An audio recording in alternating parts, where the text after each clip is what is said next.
the process of stimulus response, okay? And anytime someone is in an intense emotional state, if at the peak of that, a stimulus is applied, the two become linked. Now, whether we know it or not, we all have a lot of unconscious anchors. So for me personally, if I smell freshly brewed coffee, I'm instantly transported back to some beautiful, lovely memories of being at the farmhouse with my grandparents. So I was clearly full of love and being cared for at the time that I smelt that, and they have become linked. So on the course, Seamus volunteered to come up the front and be a demonstration subject, if you like, for the course. Are you deciding that you're going to go for a higher energy or a lower energy? Higher. I talk about either all high energy or all low energy states, and Seamus opts for a high energy state.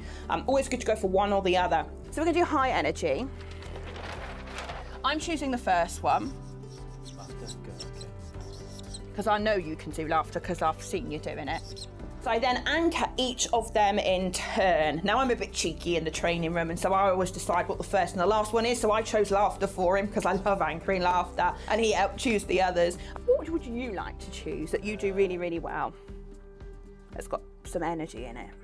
Achievement. And have you got a couple of examples of where you've really achieved something that you really... Here we go, this is it, I'm going to achieve it, it's coming. And you've done it, and... Okay. Yeah.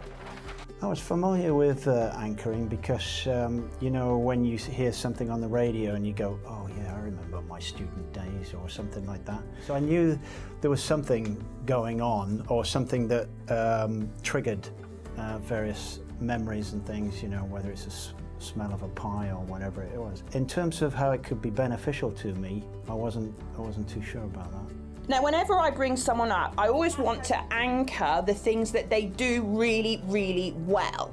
So you'll see me talk him through the great big list we created in the classroom, and everybody worked to create that.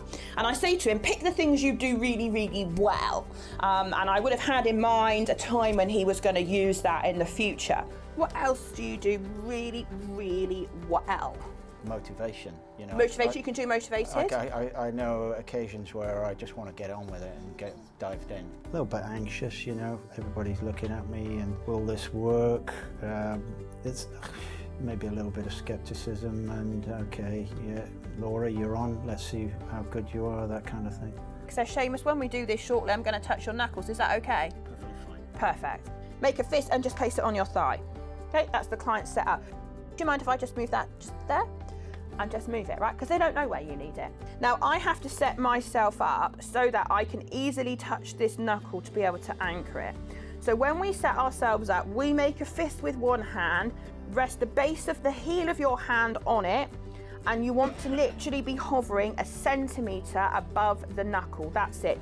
Because the critical part of anchoring is watching your client. And it was a case of trying to put these together in a collective suite, if you like, so that whenever I fired this anchor, these things would come back to me, so that would put me in a great frame of mind when I wanted them, you know, that I could fire them when I wanted them to use those emotions. Have you got a time when you have really laughed, like proper belly laugh, like you could hardly get your breath laugh? Yeah. Okay, good, shut your eyes.